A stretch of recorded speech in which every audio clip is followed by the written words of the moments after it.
मैदान में एक दूसरे के सामने हैं,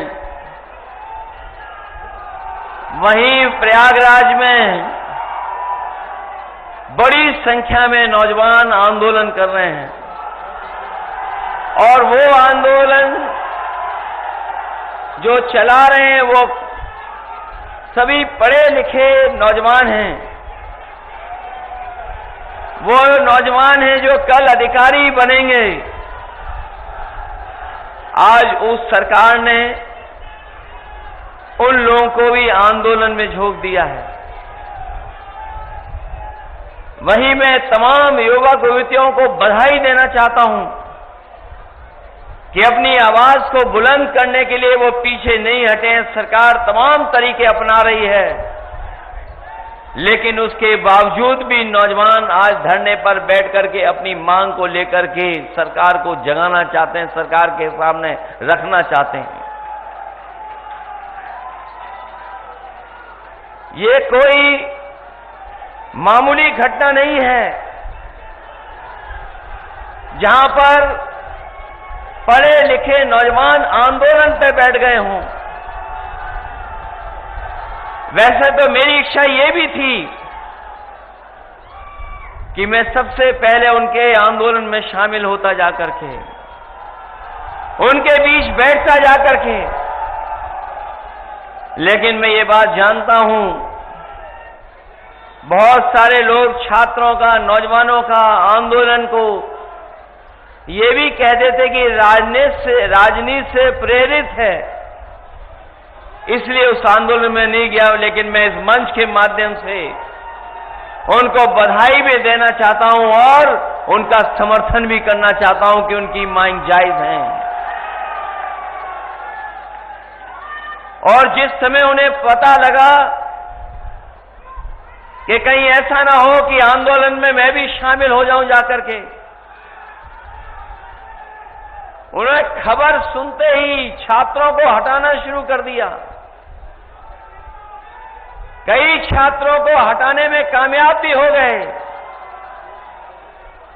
जो हमारी बेटियां बहनें बैठी थीं, उनको बिना महिला पुलिस के लोग उठाने लगे जाकर के, और जो नौजवान थे वो शादी वर्दी में पहुंच करके उठाने लगे।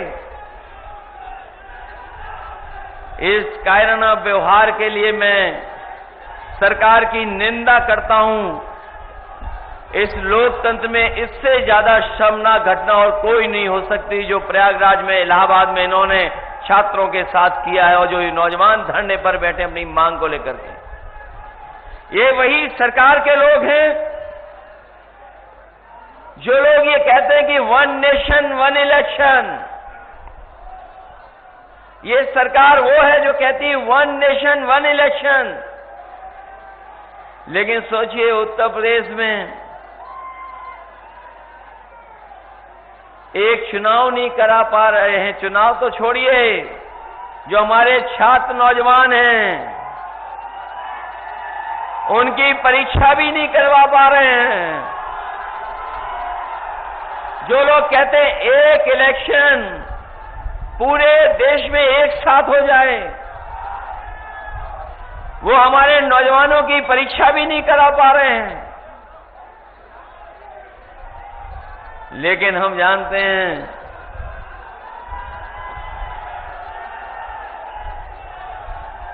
ये भारतीय जनता पार्टी में और इस सरकार के एजेंडे में न नौकरी है, न सौहार्द है, न भाईचारा है।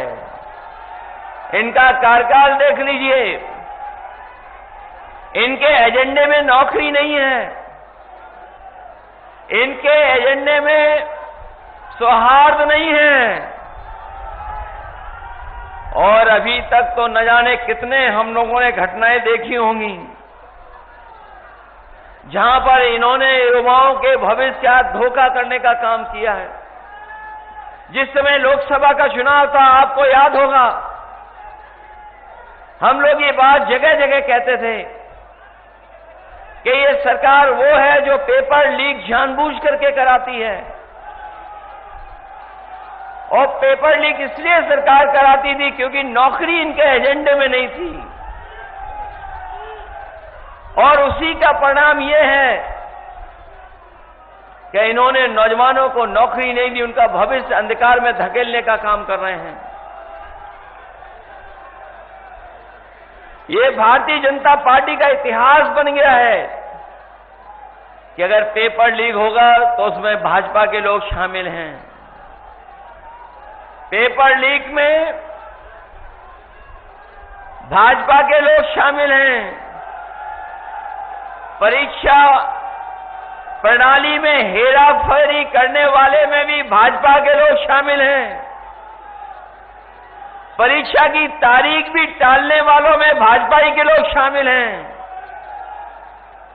और सबसे ज्यादा परीक्षा रद्द हो जाए उसमें भी भाजपा ही लोग शामिल हैं। आरक्षण मारने वाले भी भाजपा ही हैं और रिजल्ट लटकाने वाले भी भाजपा ही के लोग हैं। और अगर रिजल्ट बन भी जाए, आ भी जाए, तो कोर्ट में भी लटकाने वाले अगर कोई हैं तो वो भाजपा वाले हैं। नौजवानों के भविष्य के साथ बड़े पैमाने पर खिलवाड़ कर रहे हैं। और इधर तो जब से समाजवादियों ने पीडीए का नारा दिया है, इन्हें डीएपी भी पीडीए ही नजर आने लगा है। ये जब दूर से देखते हैं डीएपी, उसे में भी पीडीए दिखाई दे रहा है इनको।